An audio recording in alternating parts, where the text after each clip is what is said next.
மகிமையான தேவன் மகிமைகளை செய்ய மகிமை பொருந்தியவராயிருக்கிறார். தேவன் யார்? அவருக்கும் எனக்கும் என்ன உறவு? இதை ஒரு மனிதன் நன்கு அறிந்தால் அவன் வாழ்க்கையில் அவன் வெற்றி உள்ளவனாயிருப்பான். ஆமென். தேவன் யார்? அவருக்கும் எனக்கும் என்ன உறவு?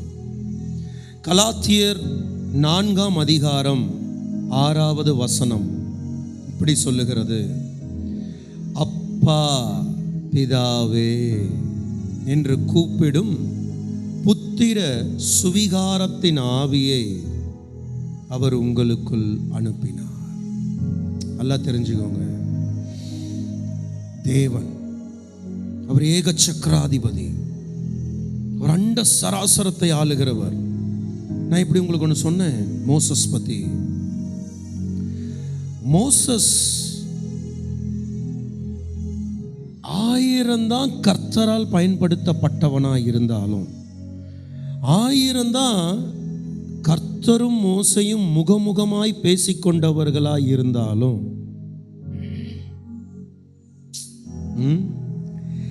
மோசஸ்க்கு அப்பா பிதாவே என்று கூப்பிடுகிற அதிகாரம் கிடையாது.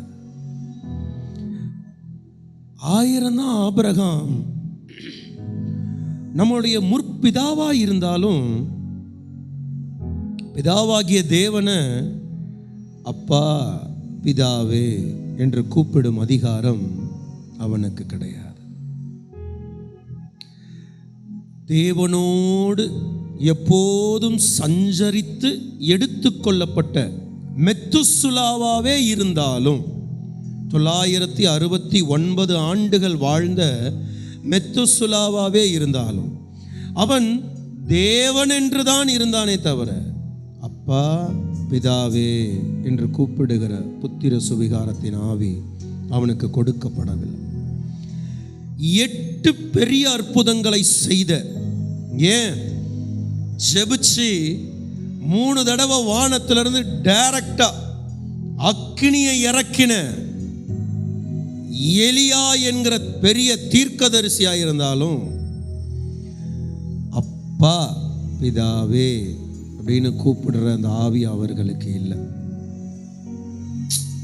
எஸ், எலியாவின் அபிஷேகத்தை இரட்டத்தனையாய் பெற்றுக்கொண்ட எலிசா பெரிய அற்புதங்களாகிய 16 அற்புதங்களை செஞ்சாலும், அப்பா எப்படி அப்பா என்கிற கூப்பிடுற அந்த அதிகாரம் அவர்களுக்கு கிடைக்கல. எண்ணுக்கடங்கா எடுத்துக்காட்டுகளை நம்ம பழைய ஏற்பாடுல இருந்து சொல்லலாம். ஆனா ஏன் உங்களுக்கும் எனக்கும் இந்த கால சூழ்நிலையில, இந்த 2வது உடன்படிக்கையில, புதிய உடன்படிக்கையில நம்மளை ஏன் அப்பான்னு கர்த்தர் கூப்பிடுற அந்த அதிகாரத்தை நமக்கு தந்தார்? அவரை விசுவாசிக்கிறவர்கள் எத்தனை பேர்களோ அத்தனை பேர்களும் அவருக்கு பிள்ளைகளாகும்படி அவர் அதிகாரம் கொடுத்தார். நான் இன்னைக்கு காலையிலிருந்து ஒரே டாபிக் தான் பேசிட்டு இருக்கேன். அதிகாரம் கர்த்தரின் கரத்திலிருந்து கர்த்தரின் கரத்துக்கு நேராய் மாற்றப்படும் நேரம். இதுக்கு முன்னாடி வரைக்கும் இருந்த அதிகாரம் வேற, ஆனால் இதுக்கப்புறம் இதுக்கு போகிற அதிகாரம் வேற. இதுக்கு முன்னாடி நீங்கள் அவரை கர்த்தாவேன்னு கூப்பிட்டுருக்கலாம். யெகோவா தேவனே, என்னை காண்பவரே, யெகோவா ஈரே, யெகோவா ஷாலோம், யெகோவா சிட்கேனோ, யெகோவா ஓசேனோ, நிறைய நாமங்கள் உண்டு. ஆனால் 1000 தான் அவர் நியாயாதிபதியாக இருந்தாலும், அவர் ஜட்ஜாகவே இருந்தாலும், ஒரு ஜட்ஜு அவருடைய அலுவல்களை முடிச்சுட்டு அவர் வீட்டுக்கு வரும்போது அவருடைய பிள்ளை யுவரான கணம் கோர்ட்டார் அவர்களே அப்படின்னு சொன்னா, கணம் நீதிபதி அவர்களே அப்படின்னு சொன்னா சந்தோஷம் வராது. அப்பா அப்படின்னு கட்டி பிடிச்சி இல்லை கூப்பிட்டு பேசினாதான் அந்த ஜட்ஜிக்கு சந்தோஷம் வரும். ஆமென். அவர் ஏக சக்கராதிபதியாக இருந்தும் அவர் இன்னைக்கு விரும்புறது ஒன்றே ஒன்று தான். நீ அங்கே இங்கே உன் நேரத்தை செலவிட்டு என்னோடு இருக்கிற உறவை நீ மறந்து கிடக்கிற. ஆனால் இன்னைக்கு கர்த்தர் நம்மளை நோக்கி கேட்குறாரு, come to home, come to home. இளைய குமாரனை பார்த்து கேட்குறாரு, கம் டு ஹோம். போதும், அந்த வாழ்க்கை போதும், அந்த பாதை போதும். Come to home. அப்பா, நான் உனக்காக காத்து நிற்கிறேன், கம். இந்த சத்தத்தை யார் கேட்டுட்டு இருந்தாலும் சரி, ஒன்னே ஒன்று, எங்கே இருந்தீங்கனாலும் இன்னைக்கு ஒரு முடிவெடுங்க. குயவன் வீட்டுக்கு புறப்பட்டு போவேன். உங்களை ஒரே நாளில் மாறுங்கன்னு யாரும் சொல்லலை, கர்த்தரே சொல்லலை. கர்த்தர் சொல்கிறது, அப்பா கிட்ட வா. இன்னைக்கு எங்கேயோ போய் அடி வாங்கி அழுதுகிட்டு இருக்கீங்க, அப்பா கிட்ட வந்துருங்க. வழி தப்பி போய் இன்னைக்கு என்ன பண்றதுன்னு தெரியாம இருக்கீங்க, அப்பாட்ட வந்துருங்க. அப்பா இருக்கார். அம்மாவை விட, இந்த உலகத்தில் இருக்கிற தகப்பனை விட, நண்பர்களை விட, ஆசான்களை விட, ஏன் உங்க மனைவி உங்க பிள்ளைகளை விட அவருடைய அன்பு பெரிதானது, மாறாதது. இந்த உலகத்தில் இருக்கிறவங்க அன்புலாம் நீங்க கெட்டவங்களா மாறிட்டீங்கன்னா உங்களை விட்டு விலகிடும். ஆனா நான் சொல்ற அப்பா இருக்கார்ல, இயேசு என்ற அப்பா, அந்த அப்பாவுடைய அன்பு கெட்டவனுக்கு தான் ஃபர்ஸ்ட் கொடுக்கப்படும். நல்லவனுக்கு அதை உணர முடியாதுங்க. ஏன்னா அவன் நினச்சிப்பான், நான் தகுதி, அதனால எனக்கு அந்த அன்பு கிடைக்குதுன்னு. இல்லை இல்லை இல்லை இல்லை, ஏசப்பாவுடைய அன்பு பாவிகளை ரட்சிக்கிற அன்பு. இந்த உலகத்தில் அநேக கிறிஸ்துவ பிள்ளைகளை நான் பார்க்குறேன். ஆரம்பத்தில் போய் ஒரு பாவியை ரட்சிக்கிறதுனா அவங்களுக்கு ஒரு பெருமை. நான் பாவியை ரட்சித்து கூட்டிட்டு வந்துட்டேன், பாவியை மனம் திரும்ப வச்சுட்டேன், பாவிக்கு உபதேசம் சொல்லிட்டேன், பாவியை எப்படியோ கர்த்தர்கிட்ட சேர்த்து விட்டுட்டேன் அப்படின்னு அவ்வளோ ஒரு பெருமை, அவ்வளோ ஒரு சந்தோஷம். ஒரு பாவி மனம் திரும்புவதினால் பரலோகத்தில் மிகுந்த சந்தோஷம் உண்டாகும். ஆனால் அதே சமயத்தில் இன்னொன்று ஒன்று இருக்குது, அது தெரியுங்களா? பீட்டர் சீஷன், அவனை படகுல கர்த்தர் கூப்பிட்டு அவனை அழைச்சி அவனை முதல் சீஷனா மாற்றும் போது இருந்த ரட்சிப்பின் அனுபவத்தை விட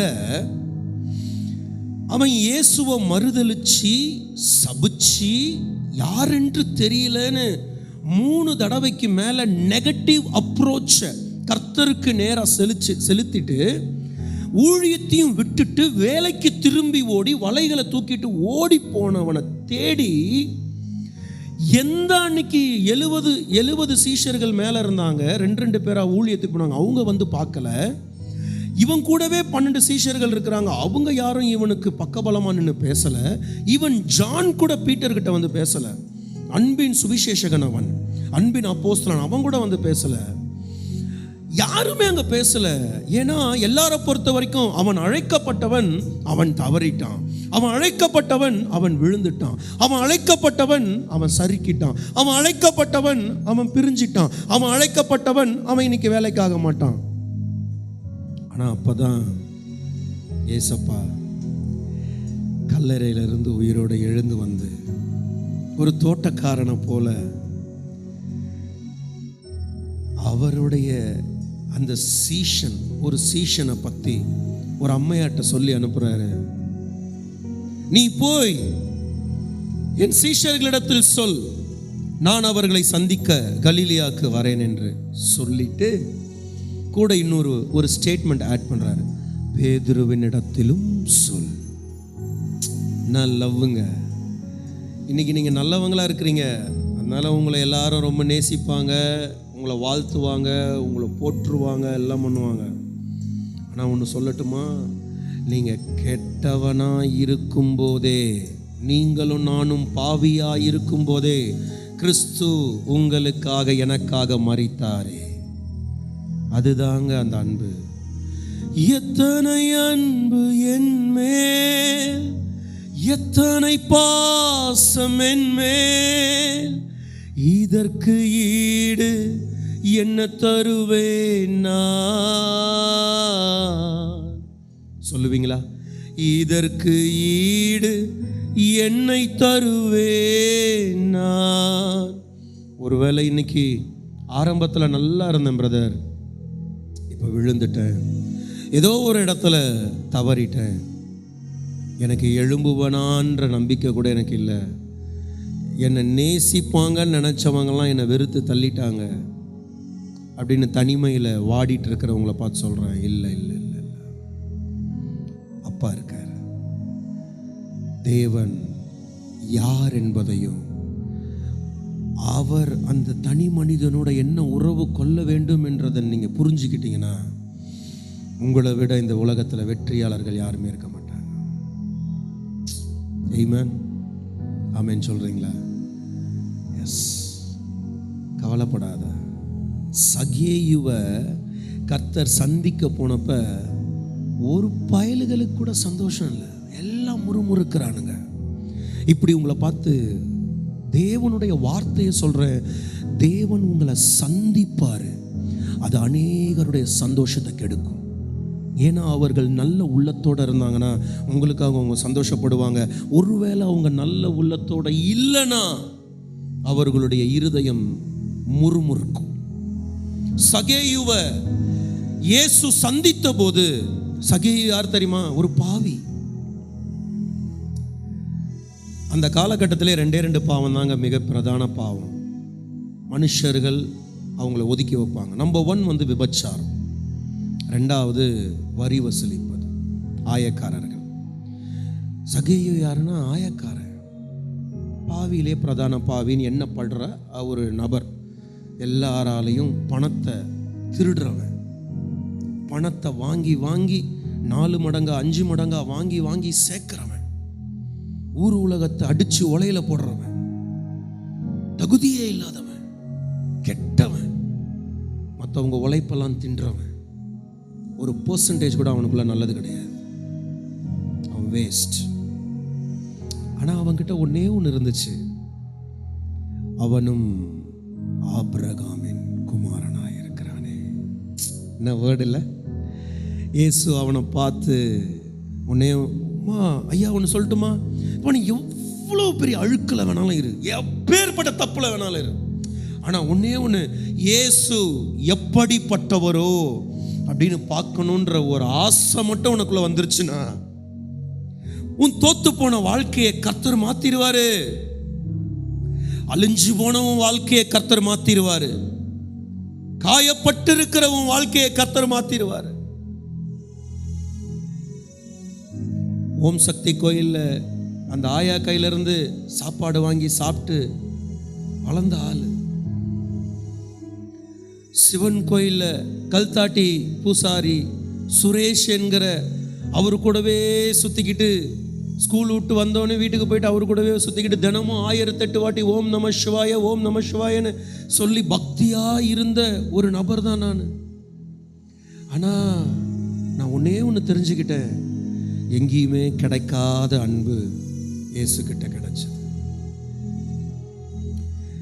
நான் அனுபவிச்சேங்க, நான் ருசிச்சேன். அதனால தான் மணிகண்டன் பீட்டரா மாத்தினார். இன்னைக்கும் எனக்குள்ள குறை இல்லைன்னு சொல்ல முடியாது, குறைகள் இருக்கு. ஆனால் இன்னைக்கும் மனுஷர்கள் என்னை நேசிக்கிறதுனால நான் வாழலை, அந்த தெய்வம் என்னை நேசிக்கிறதுனால நான் வாழ்ந்துட்டு இருக்கிறேன். அந்த தெய்வம் தான் என்னை வாழ வச்சிட்டு இருக்கு. இந்த உலகத்தில் எந்த மனுஷனும் குறைவு இல்லாதவன் கிடையவே கிடையாது, எல்லாருக்குள்ளேயும் குறை இருக்கு. ஆனால் கிறிஸ்துவம்னா என்ன தெரியுமா? குறை உள்ளவனை நேசிச்சு நிறைவு உள்ளவனா மாத்துறது. உன்னை நிறைவு உள்ளவனா மாத்துற வரைக்கும் கர்த்தர் அமர மாட்டார், கர்த்தர் கிரியை செய்வார். ஆமென். அந்த அன்பு ரொம்ப பெருசு, மகா பெரிய அன்பு அந்த அன்பு. அதனால இன்னைக்கு நீங்க எங்க இருந்தீங்கனாலும் சரி, தயவு செஞ்சு please, I am giving you an invitation, I am welcoming you, come to Jesus, come to home. பொட்டை எடுத்துரு, பூவை எடுத்துரு, மெட்டியை எடுத்துரு, வெள்ளப்புடவை கட்டிக்கோ, அதை எடுத்துரு, இதை எடுத்துருன்னு சொல்ற அந்த பாரம்பரிய கிறிஸ்துவத்தை நான் பேசலை. நான் சொல்றதெல்லாம் ஒண்ணு, சகேயு தன் உள்ளத்துக்குள் இயேசு எப்படிப்பட்டவரோ என்று அறியும்படி வகை தேடினான். நீங்க எங்க வேணாலும் இருங்க, எப்படி வேணா இருங்க, உங்க உள்ளத்துல ஏசப்பா நான் உங்களை அறிந்து கொள்ள விரும்புகிறேன், உங்களை நான் தெரிஞ்சிக்க விரும்புகிறேன் அப்படின்னு சும்மா சொல்லி பாருங்க. இன்னைக்கு பிறகு கர்த்தர் உங்க வாழ்க்கைக்குள்ள வருவார். இருட்டான இடத்துல ஒரு சின்ன தீப வெளிச்சம் அந்த அறையவே வெளிச்சம் உள்ளதா மாத்தும்னா, ஏக சக்கராதிபதியா இந்த பூச்சக்கரத்தை அரசாளுகிற அந்த ஏக சக்கராதிபதி, ஒரே சக்கராதிபதி இயேசு உங்க வாழ்க்கையில வந்தா உங்க வாழ்க்கை எவ்வளவு பிரகாசிக்கும் யோசிச்சு பாருங்க. நான் இன்னைக்கு இப்படி சொல்றேன், கட்ட முடியாத அந்த வீட்டை கட்டி முடிப்பீங்க, அடைக்க முடியாத அந்த கடனை அடைப்பீங்க. ஏன் தெரியுமா? இயேசு உன்னை தேடி வரார். சகேயுவின் வாழ்க்கையில கர்த்தர் அற்புதம் செய்து அவன் வாழ்க்கை கதையவே திருப்பி எழுதினார். ஒருத்தன் வாழ்க்கையில கர்த்தர் வந்தார்னா அவன் முன்னிலைமையை அப்படி மாத்தாம விடவே மாட்டார். கொஞ்சம் டைம் எடுக்கும், ஆனா மாத்திடுவார், மாற்றாம இருக்க மாட்டார். இன்னைக்கு சொல்றேன், உன்னுடைய முடக்கத்தை கர்த்தர் மாற்றுவார். உன் பாவத்திலிருந்து உன்னை வெளியே கொண்டு வருவார். உன் தரித்திரத்திலிருந்து கர்த்தர் உன்னை வெளியே கொண்டு வருவார். நீங்களே பாடுவீங்க, எத்தனை அன்பு என் மேல், எத்தனை பாசம் என் மேல், இதற்கு ஈடு என்ன தருவேன் நான், இதற்கு ஈடு என்ன தருவேன் நான். யாரு வேணாலும் உன்னை ஒதுக்கி இருக்கட்டும், யாரு வேணாலும் உன்னை தள்ளி இருக்கட்டும், யாரு வேணாலும் உன்னை நிராகரிச்சிருக்கட்டும், அவர்கள் ஒன்னும் உன்னை உயர்த்த போவது அல்ல. உன்னை வெறுக்காதவர், உன்னை ஒதுக்காதவர், உன்னை தள்ளாதவர் தமது இரத்தத்தினால் உன்னை கழுவி மறுபடியும் அவர் அழைத்த அழைப்புல, அவர் உங்களை தாயின் கருவில் இருக்கும் போதே அழைச்சிட்டார். அந்த அழைப்புல உங்களை கர்த்தர் கொண்டு போய் மறுபடியும் சேர்ப்பார், அந்த நோக்கத்துக்குள்ள கொண்டு போய் நிறுத்துவார். எஸ், ஃபியூச்சர் நல்லா இருக்கும், ஒன்றும் ஆகாது, பயப்படாதீங்க. எஸ், சீக்கிரம் அந்த அடைக்க முடியாத கடனை அடைப்பீங்க. உங்களுக்குன்னு சொந்தமாக கர்த்தர் ஒரு வீட்டை தருவார். எழுதி வச்சுக்கோங்க அந்த வார்த்தையை.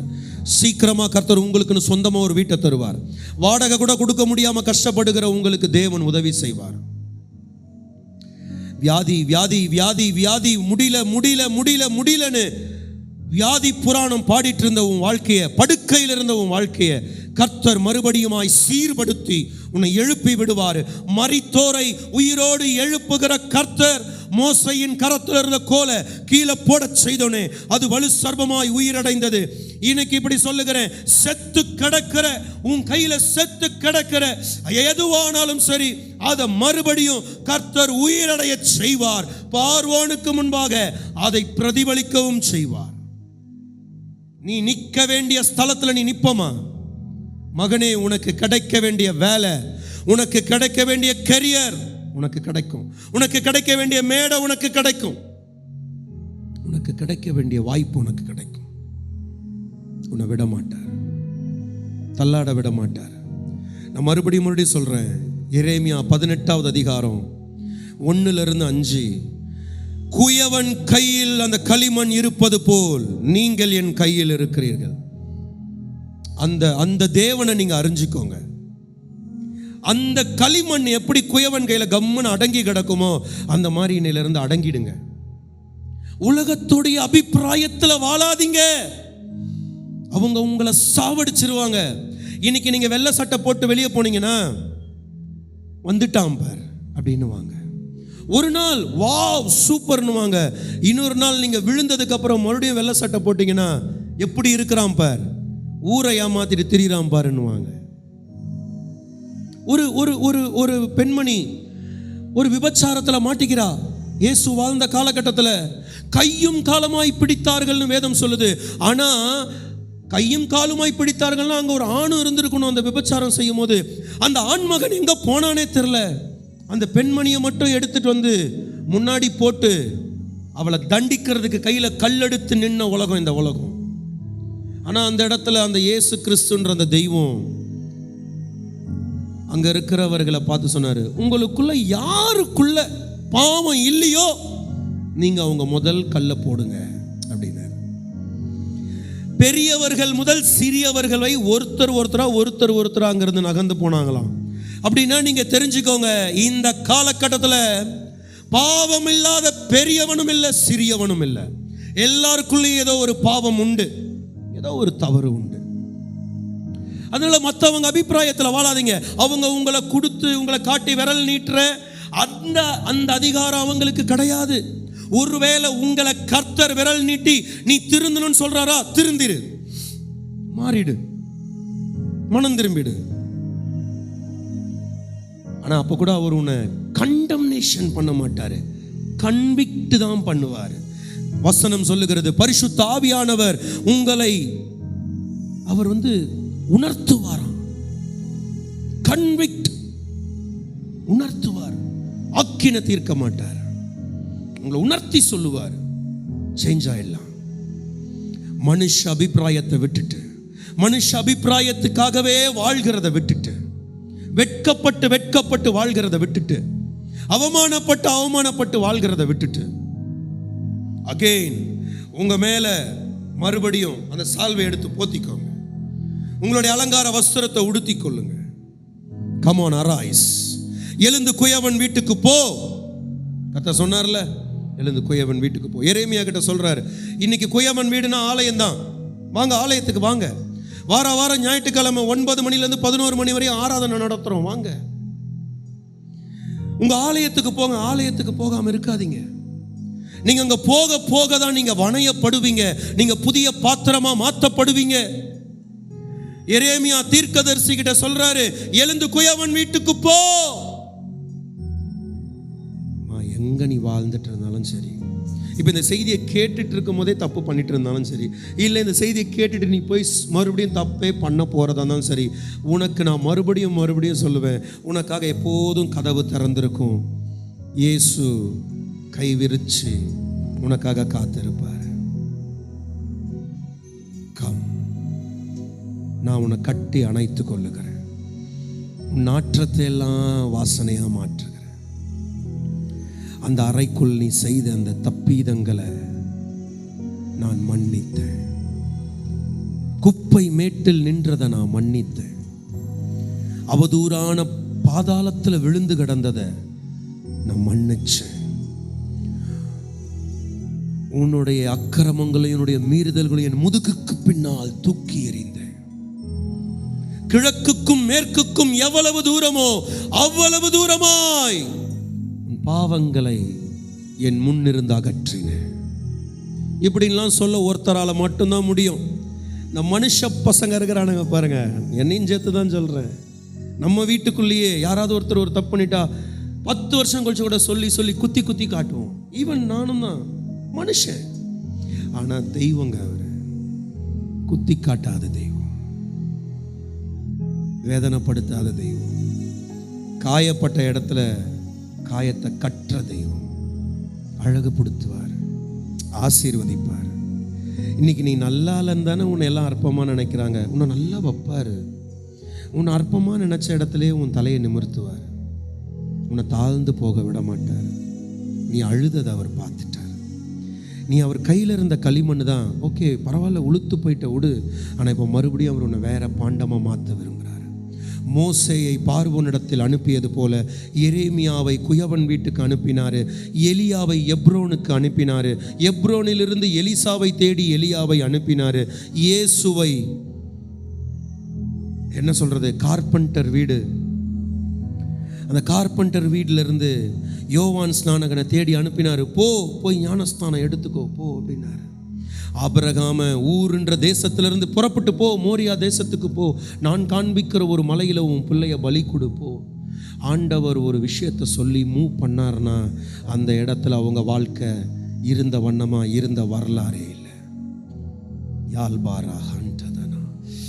இன்னைக்கு அபிஷேகம் நிறைந்தவனா ஆவியில் நிறைஞ்சு சொல்றேன், இந்த செய்திக்கு பின்னாடி உங்க வாழ்க்கை இருந்த வண்ணமா இருக்காது. அடுத்த படிக்கு முன்னேறி இருப்பீங்க, அடுத்த கட்டத்துக்கு உயர்த்தப்படுவீங்க. உங்க தலையை கர்த்தர் எண்ணெயினால் அபிஷேகம் பண்ணுவார். இந்த மாசமே சத்துருக்களுக்கு முன்பாக கர்த்தர் ஒரு பந்தி ஆயத்தம் பண்ணுவார். உங்களுக்கு விரோதமாக தந்திரம் பண்ணிட்டு இருக்கான்ல ஒரு சாத்தான், பின்னாடி நைஸா பள்ளம் தோண்டிட்டு இருக்கிறான்ல ஒரு சாத்தான், ஏதோ ஒரு தந்திரத்தை பண்ணிட்டு இருக்கான்ல, அந்த தந்திரத்தை, நாச மோசத்தை, அந்த பள்ளங்களை, அந்த குழிகளை கர்த்தர் இந்த தடவை வாய்க்காதபடி எல்லாத்தையும் அடைச்சி போடுவார், மூடி போடுவார். ஏன்னா கர்த்தர் சொல்றாரு 2 தீமோத்தி 4:18 உன்னை எல்லா தீங்கு நின்றும் நான் ரட்சிப்பார். Every evil attacks and evil ways, எதுவாக இருந்தாலும் சரி அதுல இருந்து உங்களை ரட்சிப்பார். விடாதீங்க, நம்பிக்கையை மட்டும் விடாதீங்க. இன்னைக்கு ஒண்ணு சொல்லுங்க, எல்லாரும் என்னை கைவிட்டாங்கப்பா, ஆனா நீங்க என்னை கைவிடல. நெடுங்காலமா நான் காத்திருந்தேன், ஆனா மனுஷர்களால் கைவிட தான் பட்டேன். ஆனா இன்னைக்கு நான் உங்களை நம்பி வரேன். நான் விரும்புகிறத நீங்க தருவீங்க. ஜீவ விருட்சம் போல என் வாழ்க்கையை மாற்றுவீங்க. ஆமென். மரத்தோடைய வேருக்கு ஒரு சத்தம் கேட்கும், பூமியில தண்ணி ஓடுகிற சத்தம் எங்கன்னு கேட்கும். அந்த சத்தத்தை தேடி அந்த வேறு ஓடுமா. இன்னைக்கு இந்த சத்தம் உங்களை தேடி வரும். எந்த வேறு வளரணும்னு கர்த்தர் விரும்புகிறாரோ அந்த வேரை தேடி இந்த ஜீவ தண்ணீர் வரும், இந்த சத்தம் வரும். இதை நீங்க பார்க்குறீங்கன்னா தற்செயலா பார்க்குறீங்கன்னு மட்டும் நினைச்சிடாதீங்க. ஒரு முகாந்திரத்தோட கர்த்தர் இந்த செய்தியை உங்களை பார்க்க வைக்கிறார், ஒரு நோக்கத்தோட பார்க்க வைக்கிறார். இந்த செய்தியை அசட்டையாக ஸ்வைப் பண்ணிட்டு போகிறவங்கள பற்றி எனக்கு கவலை கிடையாது. ஆனால் இது யாரோ ஒருத்தருக்கு உதவியாக இருக்கும்ல, அது போதும். This is not for profit, this is for edification. இது லாபத்துக்காக செய்யப்படுகிற ஊழியம் அல்ல. இயேசு கிறிஸ்துனுடைய சரீரம் கட்டப்படும்படி பாரத்தோடு செய்யப்படுகிற ஊழியம். கர்த்தர் உங்களை ஆசீர்வதிப்பார். ஜெபிக்கலாம். நல்ல பிதாவே ஸ்தோத்திரம். ஞாயிற்றுக்கிழமை ஆராதனையில் கலந்து கொண்ட எல்லாரையும் ஆசீர்வதிக்கிறேன். பெரிய காரியங்கள் இந்த நாளில் நடந்ததற்கு நன்றி. கர்த்தருடைய அன்பு இன்னதென்றதை உங்கள் பிள்ளைங்க இந்த மாதம் பார்க்கட்டும், அதிகமாக உணரட்டும். கர்த்தர் பலமாக கிரியை செய்யுங்க. கேட்ட எல்லார் வாழ்க்கையிலையும் ஆசீர்வாதம் இருக்கட்டும். தடைகள் எல்லாம் உடையட்டும், தாமதங்கள் எல்லாம் மாறட்டும், பெரிய நன்மைகள் உண்டாகட்டும். நஸ்ரேனாகிய இயேசு கிறிஸ்துவின் நாமத்தில் ஜெபிக்கிறேன் நல்ல பிதாவே, ஆமென். எல்லாம் சேர்ந்து சொல்லுவேன். ஆத்துமாவே கர்த்தரை ஸ்தோத்திரி, என் முழு உள்ளமே பரிசுத்த நாமத்தை ஸ்தோத்திரி. என் ஆத்துமாவே கர்த்தரை ஸ்தோத்திரி, என் அப்பா செய்த சகல உபகாரங்களையும் மறவாதே. ஆண்டவராகிய இயேசு கிறிஸ்துவின் கிருபை, பிதாவாகிய தேவரீருடைய அன்பு, பரிசுத்த ஆவியானோட அந்யோன்ய ஐக்கியம், சமாதானம், வழி நடத்துதல், சத்திய போதனை, பராமரிப்பு இன்றும் என்றும் சதா காலமும் நம் அனைவரோடும் தங்கி தரித்திருப்பதாக. Amen, amen, amen. God bless you, God bless you. Praise the Lord. அடுத்த வாரம் மீண்டும் ஞாயிற்றுக்கிழமை காலை 9 மணிக்கு ஆராதனை தொடங்கும். விருப்பம் உள்ளவர்கள், நேரம் உள்ளவர்கள் கண்டிப்பாக வந்து கலந்துக்கோங்க. எழுந்து குயவன் வீட்டுக்கு போவோம், வேறே பாண்டமாய் வணையப்படும். God bless you. Amen. Have a great week.